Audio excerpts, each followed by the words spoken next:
દોસ્તો, સ્વાગત છે આપ સૌનું કરિયર માહિતી ચેનલમાં.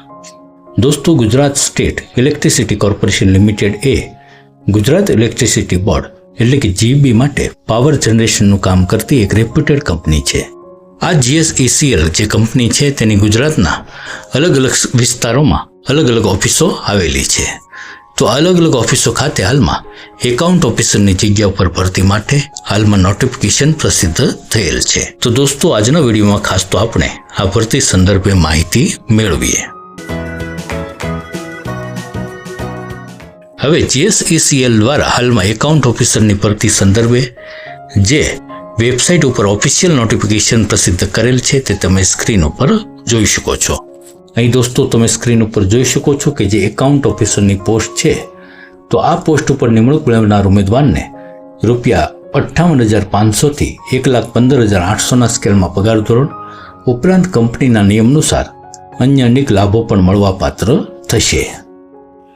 હવે અહીં આ ભરતી સંદર્ભે જોબ પ્રોફાઇલ પણ આપેલ છે, એટલે કે ખાસ તો ઉમેદવારોએ અહીં નિમણૂક મેળવ્યા બાદ કઈ કઈ પ્રકારની કામગીરી કંપનીની અંદર કરવાની રહેશે તે પણ મુદ્દાઓ આપેલ છે, તે પણ તમારે ખાસ જોઈ લેવાના રહેશે. હવે અહીં જે ફરજિયાત જે સ્કિલ માંગવામાં આવેલ છે, તો સ્કિલની અંદર ખાસ ઉમેદવાર પાસે કોઓર્ડિનેટિંગની સ્કિલ હોવી જરૂરી છે. સાથે સાથે ઉમેદવાર પાસે એકાઉન્ટિંગ મેથડની પણ નોલેજ સારું એવું હોવું જરૂરી છે. તેમજ ગવર્મેન્ટ ઓથોરિટી સાથે કામ કરવાની કળા તેમજ ઉમેદવારને અંગ્રેજી ભાષા ઉપર પણ સારું પ્રભુત્વ હોવું જરૂરી છે. તેમજ કોમ્પ્યુટર ઓપરેશનનું નોલેજ પણ હોવું જરૂરી છે. તો અહીં જે માંગવામાં આવેલ છે તે પ્રકારની સ્કિલ ઉમેદવાર પાસે હોવી જરૂરી છે. હવે જે એજ્યુકેશન ક્વોલિફિકેશન છે, તો તેની અંદર ઉમેદવારે 55% સાથે CA અથવા તો ICAA ની લાયકાત મેળવેલ હોવી જરૂરી છે.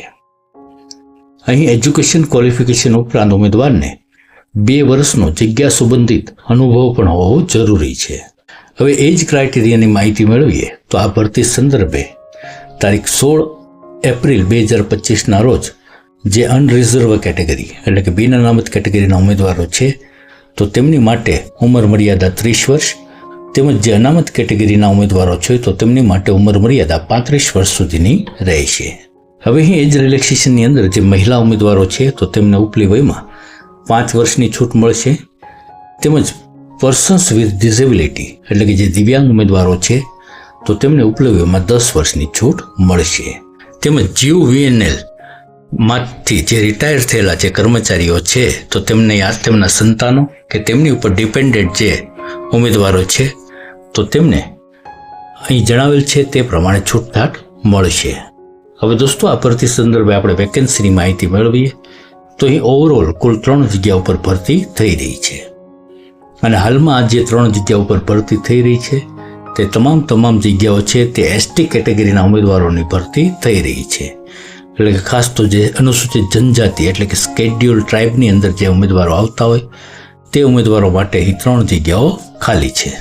હવે દોસ્તો, અહીં સિલેક્શન પ્રોસેસની આપણે માહિતી મેળવીએ તો અહીં અરજી કરનાર ઉમેદવારોની સૌ પ્રથમ સ્ટેજમાં કોમ્પ્યુટર બેઝ ઓનલાઈન ટેસ્ટ લેવામાં આવશે.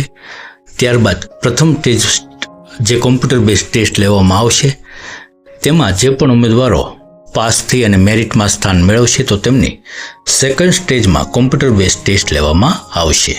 જે પ્રથમ 100 પ્રશ્નો અને 100 માર્કની જે કોમ્પ્યુટર બેઝ ટેસ્ટ લેવામાં આવશે, તો તેમાં બિન અનામત કેટેગરીના ઉમેદવારો છે, તો તેમને ક્વોલિફાય થવા માટે 50% માર્ક તેમજ અનામત કેટેગરીના ઉમેદવારોએ ક્વોલિફાય થવા માટે 45% માર્ક્સ મિનિમમ મેળવવા જરૂરી છે. હવે જે સેકન્ડ કોમ્પ્યુટર બેઝ ટેસ્ટ લેવામાં આવશે તે પણ 100 પ્રશ્નો અને 100 માર્કની ટેસ્ટ હશે. પરીક્ષામાં પ્રશ્નપત્રનું માધ્યમ માત્ર અહીં અંગ્રેજી જ રહેશે, તો આ પણ બાબત ખાસ ધ્યાનમાં રાખવી.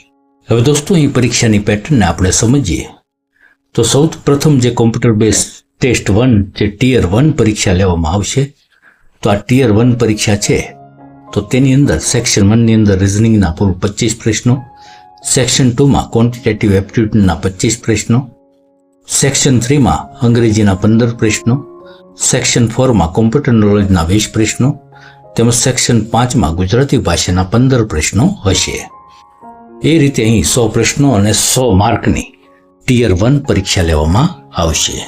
હવે ખાસ તો જે ટિયર 2 પરીક્ષા જે 100 પ્રશ્નો અને 100 માર્કની છે, તો તેની અંદર ખાસ તો financial accounting, cost and management accounting તેમજ ફાઇનાન્શિયલ મેનેજમેન્ટ, તો તેને સંબંધિત જે અલગ અલગ અહીં ટોપિક આપેલ છે તે ટોપિક સંબંધિત તમારે જે સાહિત્ય છે તો તે સાહિત્ય મેળવી અને ખાસ તમારે તૈયારી કરવાની રહેશે.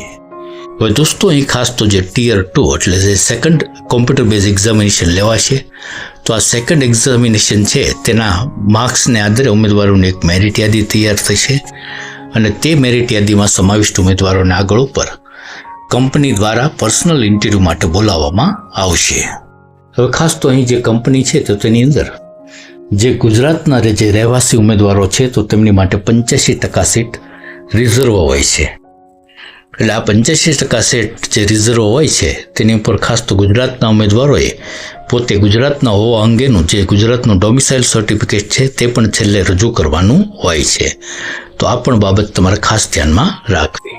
હવે દોસ્તો અહીં અરજી ફીની આપણે માહિતી મેળવીએ તો અહીં માત્ર એસટી કેટેગરીના ઉમેદવારો માટે જગ્યા ફાળવેલ હોવાથી એસટી કેટેગરીના ઉમેદવારો છે તો તેમને ઓનલાઈન અરજી સમયે ₹250 ફી ભરવાની રહેશે. હવે ખાસ તો આ ભરતી સંદર્ભે આપણે અરજી પ્રક્રિયાની માહિતી મેળવીએ તો અહીં જે પણ ઉમેદવારો યોગ્યતા ધરાવતા હોય તેમણે ઓનલાઈન અરજી માટે અહીં જે વેબસાઇટ આપેલ છે www.gsecl.in આ વેબસાઇટ ઉપર સંપર્ક કરવાનો રહેશે.